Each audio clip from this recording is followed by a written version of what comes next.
ఉంటుంది, వేరే గూడెంలో ఉంటుంది. వెంకటేశ్వరం సరిపోదా? నువ్వు తిరుపతి ఎందుకు వెళ్ళడం పరిగెట్టుకుని?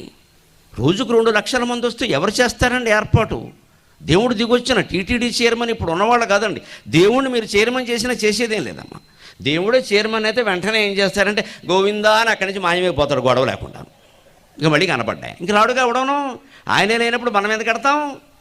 అంచేది ఆయనే మాయమైపోతాడు. దేవుడు చైర్మన్ అయితే వెంటనే చేసే పని ఏంటంటే గోవిందా అని వెళ్ళిపోతాడు, వైకుంఠానికి వెళ్ళిపోతాడు. అనవసరంగా వచ్చాము బాబాని.